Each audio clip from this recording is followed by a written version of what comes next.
Assalamu alaikum gbogbo mùsùlùmí pátápátá, ẹ káàárọ̀, ẹ káàsán, ẹ káalẹ́ gbogbo ibikíbi tẹ́ bá wà, because mo wò pé ní Europe báyìí àyùwà lọ́wọ́ àárọ̀ this after 11. Ẹ jọ̀ọ́, mo kàn fẹ́ ṣe wọ́ọ̀nì kékeré kan àti advice fún Kafayat ọmọ Amir Ajala, ìyàwó Saidi Shitu. Ṣé rí tabala ń sọ̀rọ̀ ẹ̀sìn, abá ń ṣe Islam, kò yẹ ká máa tọ́ bọnú ilé ara wa o. A dẹ̀ ń sọ fún yín láti jọ yìí, ìtẹ́ṣe lórí ọ̀rọ̀ máa ṣe fúráká yìí ti tó. Àfáà lẹ pera yín, ẹ ṣe wá sí káwọn èèyàn gbọ́ yín ni. Ọ̀kan lọ́mọ wá sí tó bá mọ̀ tó bá lè ṣe fúnra àwa táwa ń tẹ̀lé, kó ṣe fún wa ká gbọ́. Alhaji Saidi Shitu náà, irú wá sí tó bá lè ṣe fáwọn títí wọn náà, kàn ṣe kàn everybody gbọ́.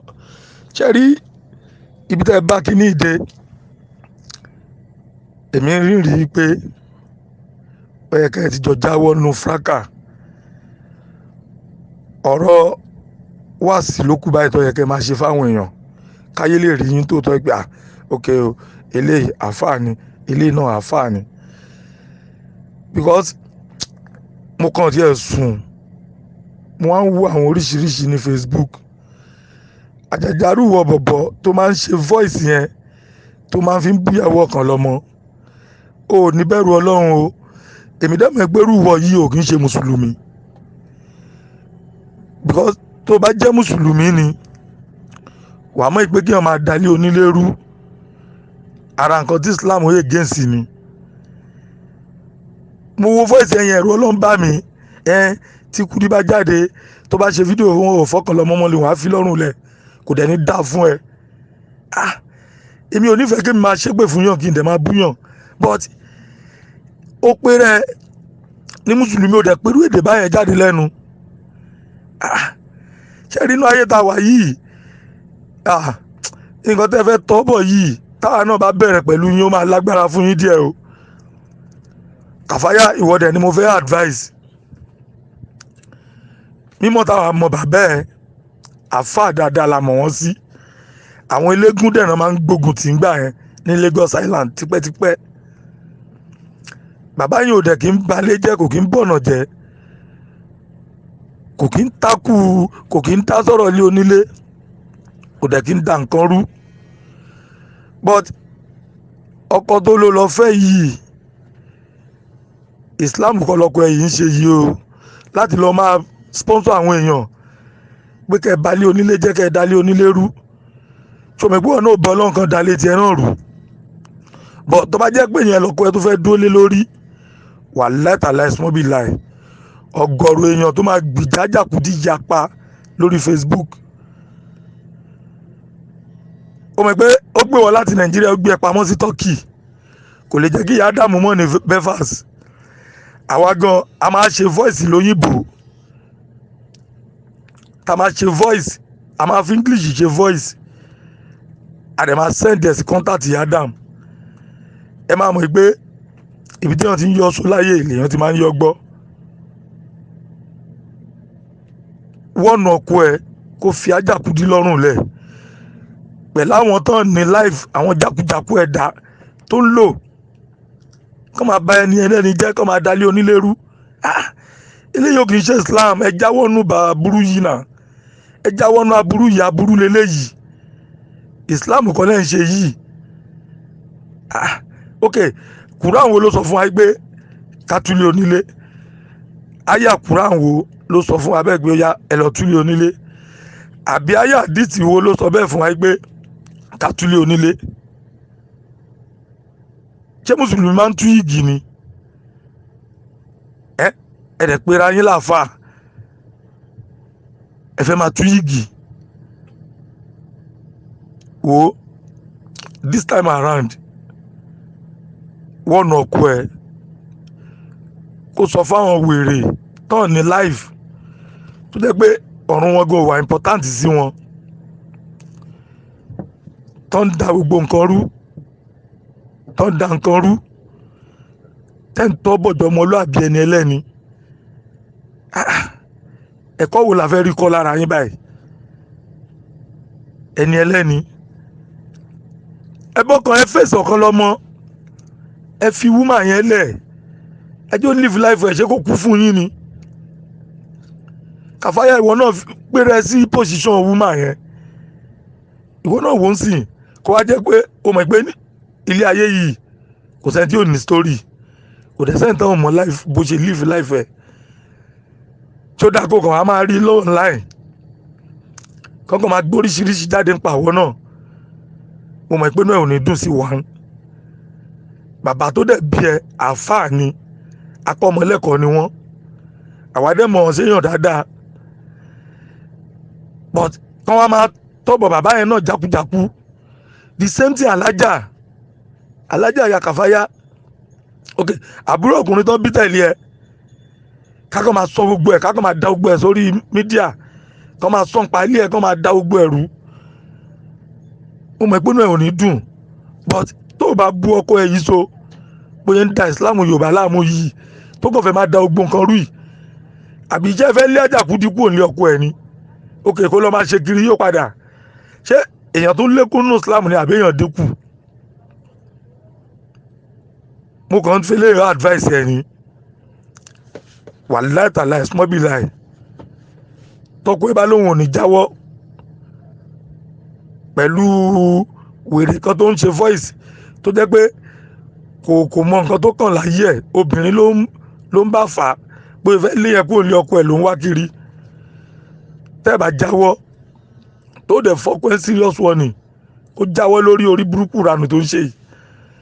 tó bá mẹ́pà fa lòun kó fèsì dáwà kó máa ṣe dáwà lọ gbogbo ayé àgbọ̀ àwa ìgbọ́n máa gbọ́ dáwà ẹ̀ tó bá ń ṣe dáwà kó fẹ́ nẹ́nẹ́ nílẹ̀ kan live life wọn tó fẹ́ lé kúrò ní ọkọ ẹ̀ ní èwo ni wà lójoojúmọ́ kó jáde ṣe fídíò pé òun ò fẹ́ mọ́ ṣé ìwọ gangan àti obìnrin gbọ́ pọ̀rọ̀ yẹn sí làkàyẹ̀ sọ́dọ̀ tó mọ́pọlọ dání ni irú àwọn followers wèrè wo lélẹ́yìí olórí burúkú followers làwọn eléyìí náà èmi dẹ́ mọ̀ ìpẹ́ nìyẹn tó bá wádìí ẹ̀ lọ wádìí ẹ̀ bọ̀ kò lè jẹ́ mùsùlùmí láíláí kò tó bá jẹ́ mùsùlùmí ni a mọ̀ túmọ̀ yìí pé kéèyàn tú yìgì láì ṣe obìnrin tán rí e lórí títì obìnrin tán so yìgì fún o dẹ̀ ń try láti fẹ́ bà yìgì yẹn jẹ́ èmi mọ̀ ìpọ́nlọ̀ ò ní fún yín ṣe but èmi kàn ń try láti fi lè wọ́ọ̀nù ẹni kó lè mọ̀ pé àwọn èèyàn náà wà nù ayé yìí tán mọ gbogbo story wọn náà látòkè délẹ̀ tẹ́ bá dẹ̀ mọ̀ pé géèmù tán fẹ́ máa gbá nìyẹn wà láìtàláì ọ̀gbìn èèyàn japa tẹ́kọ̀ máa rí voice wọn lóríṣiríṣi lórí Facebook lórí Instagram lórí anywhere gbogbo social media pátápátá náà máa dá sí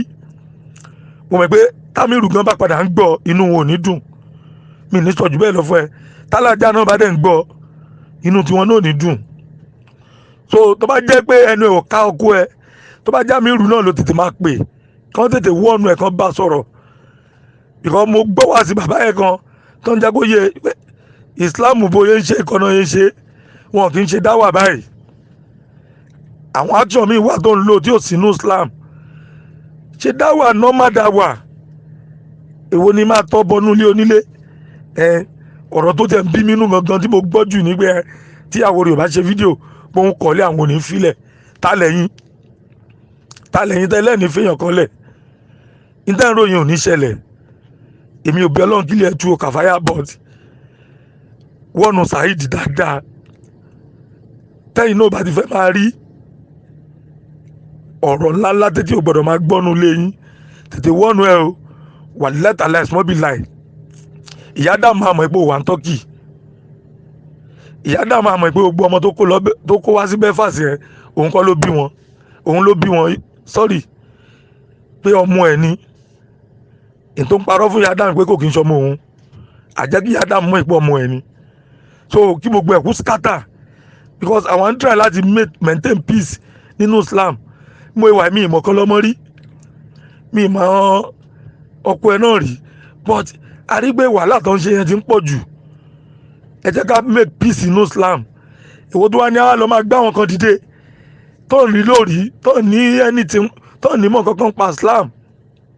tó máa dalẹ̀ onílérú eléyìí ò dáná gbogbo ẹ̀yin àfà bóyá ali súnà ní ẹni o bóyá ò ṣe súnà o ẹ ṣe wáàsí fáwọn pípù yìí àjàjẹ ẹ̀yin àfà tẹ́lẹ̀ wà saviour so gangan lèmi ń bá wí èmi ò gẹ́sì saviour so yín o ẹ fi pèèyàn sínú Islam ń kún sí ni Ọlọ́run jẹ́ kí Islam bàjẹ́ but ẹ jẹ́ kó mọ̀ túmọ̀ tí ń jẹ́ Islam gangan kì í ṣe pé kéèyàn lọ máa dalẹ̀ onílérú kò fẹ́ tú yìgì ṣáná bí fọwọ́ sí kéèyàn tú yìgì ni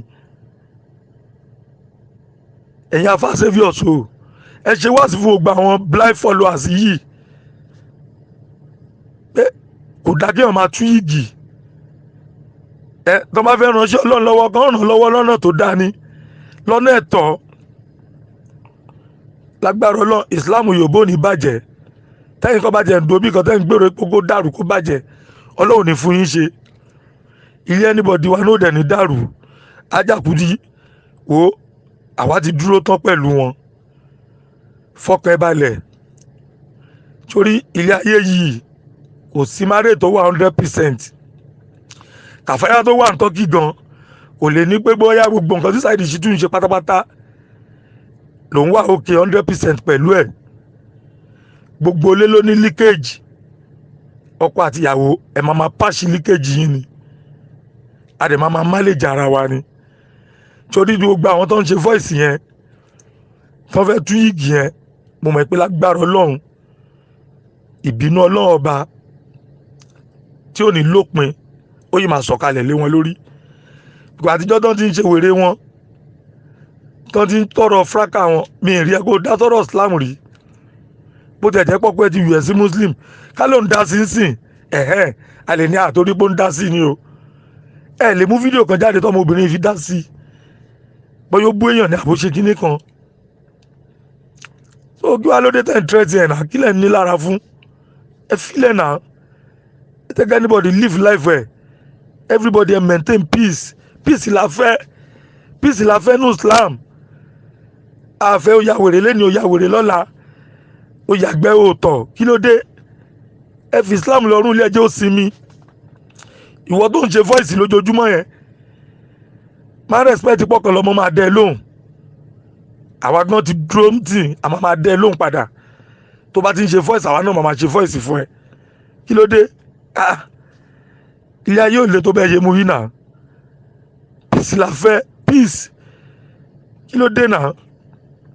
ẹ ti níjọ saviour sóyún Ọlọ́run ní jẹ́ kó dàrú ẹ máa ṣe wáàsí fáwọn tó wà ń bẹ̀ bìkọ́ èmi mọ̀ pé àwọn tó wà ń bẹ̀ tí ò kí ń ṣe mùsùlùmí àwọn náà pọ̀ jù ẹ fi Islam wọn Alhaji Saidi Shitu tó bá jẹ́ tòótọ́ ló mọ̀ ń pa Islam fi hàn wọ́n jẹ́ kó mọ̀ túmọ̀ Islam ilé tó fẹ́ túlé onílé yìí kò kí ń ṣe mùsùlùmí eléyìí ò kí ń ṣe mùsùlùmí gidi Ọlọ́run máa ṣẹ̀bi ilé ní tó bá tú yìgì jẹ́ kó mọ̀ pé tó bá tú yìgì bínú Ọlọ́run lòun wá ẹ má rí pé bóyá ẹ̀ ń ka scores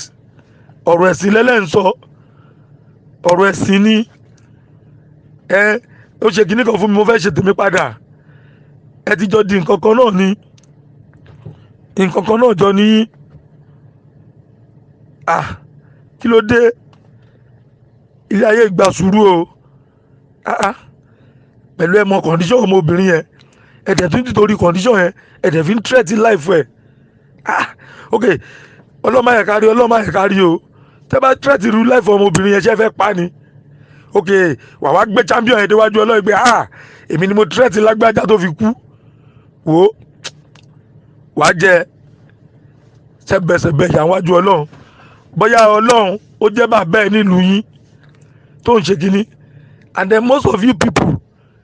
ìlú òyìnbó lẹ́nìbọ̀dì wà a fẹ́ kúrò nílé ká lọ ṣoríire ìlú òyìnbó ni kò kí ń ṣe báyìí pé ká tó wá gbórí ibú délé pẹ̀lú gbogbo òṣì tẹ́ ń ṣe yìí ẹ jọ àwa ń bẹ̀ yín ni ẹ maintain peace wà nílẹ̀ Yorùbá ẹ jẹ́ ká ṣe peace fúnlẹ̀ Yorùbá ìjọ nítorí Ọlọ́run èmi ń bẹ̀bẹ̀ ni o Kafayat orí pé advice àti small warning lélẹ́yìí tó bá fi woman lọ́rùn lẹ̀ tán bí lè fi pàǹkan máa tọ́ bọ̀ ilé ayé ẹ̀ bó ṣe wà wọn àwọn èèyàn náà ti dúró the same thing tán bá ṣe fún woman yẹn wọ́n máa ṣe fún wọn náà o wàláhì tàláhì small be lie ìwọ náà ò ní lọ láì ní gba nǹkan tán bá ṣe fún woman yẹn kẹwàá jọ máa play game yẹn lọ káwo ibi tó máa já sí ilé ayé ò rí báyìí náà kí ló dé tẹ̀ mú ilé ayé kankan kan báyìí ẹ fẹ́ ní ẹlẹ́ni lọ́rùn lẹ́nà ẹ jẹ́ kó live life ẹ̀ náà ṣebí wà Alhaji Saidi Shitu yìí ṣé bó lọ àjìngbà kan tó ló ń ṣàdúrà fàájà kùdí pé kọ́lọ́n kó fún lọ́mọ ok dasmi gbé nǹkan tó ń ṣe ń gbà yẹn ò dénú ẹ̀ náà o kò fẹ́ fi ṣojú ayé káyé rí ni nǹkan tó bá dénú ẹ gbọ́dọ̀ máa bára yín jà títí débi pé dandan àfikẹ́ ni ikú kí ló dé irú Islam wo lélẹ̀ ẹ̀sìn wo ló kọ́ wa ń rú ẹ̀ kò sẹ́sìn kankan tó kọ́ wa ń rú ẹ̀ náà pé ìjà tí mò ń bàjà yìí o ìtajọ́ ń fà yìí o àfi tẹ́ni bá kú ni àfi táyé ẹ̀ bá bàjẹ́ ni ilé ayé ò le tó báyìí so ọ̀kan lọ́mọ mo rí pé àwa tí ò tiẹ̀ mọ̀ rí gan tá bá advice ẹ̀ pé wá ọ̀kan lọ́mọ ẹ má ṣe nǹkan báyìí ẹ maintain kí ni ẹ ṣe báyìí ọ̀kan lọ́mọ ń gbọ́ sí wa lẹ́nu ṣé gbogbo ẹ̀yin tẹ́ ẹ wà sọ̀rọ̀ àǹtẹ̀lẹ̀ wà ń sẹ́fì ọ̀ṣọ́ ẹ̀yin náà bá Alhaji Saidi Shitu sọ̀rọ̀ ilé ayé ò le tó bẹ́ẹ̀ ẹ má dayé rú ẹ ń da nǹkan rú ẹ má balẹ̀ ayé jẹ́ ẹ má bayé jẹ́ ẹ rántí pọ́jọ́ kan gbogbo wa a máa pàdé Ọlọ́run tó dá wa ẹ fàájà kùdí lọ́rùn lẹ̀ ìwà àtọ̀kan lọ́mọ ẹ tó ra yín mọ́ ẹ fèsì ara yín àti bá yín sọ ẹ wá nọ́mọ̀ fún wa ẹ fọ̀rọ̀ ó tọ̀ ó yàgbẹ́ ó tọ̀ ara ó ṣe kíní kan wíwí fọ̀bọ̀dí ẹ fi yẹn lẹ̀ ọ̀rọ̀ ẹ ọmọ ìgboro ni mí mo ṣe kíní kan ẹ má gbọ́ ọmọ ìgboro wọnú Islam ẹ̀yin méjèèjì tẹ́ bá mọ̀ ìpọ̀ ọmọ ìgboro lẹ́fẹ́ lò ẹ fọ̀rọ̀ alálàáfà lẹ̀ ẹ lọ fèsì ara yín ẹ fèsì ara yín ẹ fọ ọmọ obìnrin olóbìnrin lẹ̀ tí ò bá yín dá sí i tó sọ fún yín pa àfa lòun ni àbó nìkan ló máa kọ́kọ́ jẹ́ ìyàwó àfa ni ẹ fọ ọmọ obìnrin yẹn lọ́rùn lẹ̀ ẹ̀yin méjèèjì ẹ fèsì ara yín ká máa wò yín ràn ká kú sọ yín di wèrè orí Facebook tẹ́ bá mọ̀ pé ẹ̀ ní maintain kẹ́ ṣe wá sí fún wa ká gbọ́ tó bá jọ́rọ̀ street lẹ́fẹ́ máa lò ẹ fèsì ara yín kẹjọ máa ná gbòòrò lọ ẹ kú lọ́rọ̀ Islam ẹ̀yin nìkan ló kù kí ló dé gbogbo anybody wọ́n ti maintain peace wọ́n rí pé Islam ò lọ báyìí kò yẹ kí Islam rí báyìí Kafayat ìwọ lèmi ní bọ́ lọ́rọ̀ bá sọ ibi tó bá ti mọ̀ ìpọ́n ti ń pè é tètè pé ń bẹ̀ kó gbọ́ kó wọ́ọ̀nù àwọn wèrè tí ò ní life táyé wọn ti bàjẹ́ tán ní nǹkan tó ń rò tán bílí fi gbẹ ìtàwọn máa fi gba glory ní pé káwọn tún yígi oníyígi tán dẹ̀ mẹ́pọ̀ orí burúkú ní fáwọn ilé ẹ̀ ò ní dàrú o ọlọ́àdọ́mọ sí fún ẹ ọlọ́àwọ ọmọ ẹ o àbúrò ò ní kún ẹ o wàláì tán bá continue ìdí wọ́gun respect ló máa ṣẹlẹ̀ o wàláì tàláì wàláì ìyá Adam tó ń bílí fi gbóyìnbó ni kò gbọ́ Yorùbá yẹn ó máa ríran wò wípé ìṣọ́kì la máa fi ṣe fún un bí ìyá Adam ṣe máa mọ gbogbo nǹkan tó ń ṣẹlẹ̀ pátápátá tó tètè wọ́ọ̀nù ẹ̀ kóhun àtọ̀kan lọ́mọdé fèsì ara wọn kọjọ́ máa bára wọn fà á ẹ̀rí gbogbo àwọn àfáà gan ti dán wò wọ́n ràn gbogbo àwọn àfáà ti ń wò àwọn méjèèjì ràn because a ti sọ fún wọn ẹ kúrò lórí ọ̀rọ̀ fraka ó tọ̀ ó yàgbẹ́ ó ṣe kíní kan yìí ẹ ṣe wá sí fàyè which is tọkàn lọmọdé rẹ dí àti maintain rú nǹkan báyẹn yóò yá tí ẹ̀já máa nọ́mọ̀ tá a mọ̀ ká máa fi ṣe fáàsì fáwọn followers tàjọ kójọ ìyẹn lèmi respect pé kàn ṣe báyìí Yorùbá ní tẹ̀yàn bá ti ń dàgbà èèyàn máa ń yọ̀gùn jà ní ẹ̀nà orí tá a fi ṣèwé àgbékúrò àwa gbé tàgbà wọ̀ ni ẹ ti ṣe yẹn fún bíi 2-3 years ẹ̀yin méjèèjì ẹ ti ní followers yín ẹ má ṣe wáàsí fún wa ká dá fa gangan mọ́nú yín ẹ fọ̀rọ̀ kíní kan o and then ẹ̀yin oníkọ̀ọ̀nù sọnù tó yẹ pé tẹ bá ti kọ́ báyìí bí kẹ́ sábà jọmọlúàbí èèyàn jẹ́lẹ̀ wà fún both side ni mò ń bá wí. Ẹ̀yin gangan followers yìí ẹ̀yin gangan ló ní wàhálà jù púpọ̀ nu yóò dẹ̀ kí n ṣe mùsùlùmí. Nǹkan tẹ́ bá jẹ́ muslim ẹ̀ níbi ọlọ́run kí wàhálà máa ṣẹlẹ̀ lójoojúmọ́ ní islam sílẹ̀ yorùbá nìkan ló wà láyé ni kí ló dé. Èmi bẹ̀yìn lórúkọ ọlọ́run Kàfáyà ìwọ dẹ̀ ni mò ń bẹ̀ ìwọ ni mò ń bẹ̀ o. Ọlọ́run ní dalí ẹ̀rú o ọ̀nà ẹ̀ náà ní dàrú o ọlọ́run á dá àwọn ọmọ ẹ̀ sí fún ẹ o lágbára ọlọ́run ò ní fojú sunkún kankan nú àwọn ọmọ ẹ o. Amir Ajala èèyàn dáadáa làwọn mọ̀ wọ́n sí o èèyàn dáadáa la mọ̀ wọ́n sí o bàbá tí mọ̀ dáadáa ni o. Má jẹ́ kí Saidi Shitu tó jọ́kú ẹ má jẹ́ kó sún àwọn èèyàn títí débi pé wọ́n máa tọ́bọ̀ létí yín náà o kì í ṣe nǹkan tó bá ẹ̀sìn lọ o but tóun bá lóun ò ní stop òun kàn fẹ́ máa dalé onílé kan rú tó mọ̀ pé kò sí láyé yìí yorùbá ní téèyàn bá sún sí títí téèyàn bá kàn gírí èèyàn á yíjú padà. Àwa náà ní wọ́ọ̀kan lọ́mọ ràn náà kò followers ẹ̀ làwa à ní wò ràn yẹn làwa kọ́kọ́ fi maintain peace báyìí tá a dẹ̀ ń ṣe warning láti bẹ̀rẹ̀ tá a dẹ̀ mú advice wá táwọn náà bá bẹ̀rẹ̀ ń sìn a máa di pé kìnnì kan o kìnnì kan o wàláì smobiláì mo dẹ̀ rí nǹkan kan nù wọ́ọ̀kú ẹ̀ ọ̀rọ̀ tètè máa ń dùn ẹni tọ́rọ̀ bá tètè ń dùn òun gangan ni ó yẹ kó máa sọ̀rọ̀ síyàn máa sọ̀rọ̀ sí lágbájá ó mọ nǹkan tó fẹ́ bá lẹ́nu ẹ̀ ọ̀rọ̀ yorùbá ni ìwọ tọ́rọ̀ tètè máa ń dùn ẹ̀ ó dẹ̀ ń sọ̀rọ̀ síyàn wọ́n á sọ̀rọ̀ sí ẹ padà náà jọ́ nítorí tọ́ lọ́hùn mo bẹ̀ lórúkọ ọlọ́run ni wàláì tàláì sítórì yapa o tí ẹ sọ̀rọ̀ wípé ilé wọn parọ́ ẹ̀ mọ́ mi ni tá a bá ń gbé jáde ìwọ gan wàá wò yí pé nǹkan ń lọ́nú ayé o tètè bá sọ̀rọ̀ o because mo mọ̀ pé òun ló ń sponsor bọ̀bọ̀ tó máa ń ṣe voice yẹn Fájàkúdí kàn fi ẹni ẹlẹ́ni lẹ̀ o kàn fi ẹni ẹlẹ́ni lẹ̀ kàn jẹ́ kó live life ẹ̀ ìwọ́n sìn ò dá sọ̀rọ̀ nǹkan tó ń lọ bẹ́ẹ̀ Lájàkúdí náà ò dá sí i so kò sí nǹkan tó kàn yín méjèèjì ń bẹ̀ bọ̀ wá ìtọ́kọ ẹ̀ máa wọ́ ẹni ẹlẹ́ni tó máa wọ́ wọnú ọ̀rọ̀ wọn kò dá o Islam ò faramọ́ bẹ́ẹ̀ o Islam ò faramọ́ bẹ́ẹ̀ o wàláì voice yìí mo fẹ́ kí Amir Ajala kàn bá mi gbọ́ o kàn bá mi gbọ́ o wàláì tàláì smobiláì kàn bá a ṣiṣẹ́ lé lórí o bọ̀bọ́ yìí kàn ń da nǹkan rú ni o ìwà kọ́ leléyìí o ẹja maintain peace o ọlọ́run ní dálé wa rú o ajá Kàfáyà mo tún sọ fún ẹ lẹ́ẹ̀kan sí i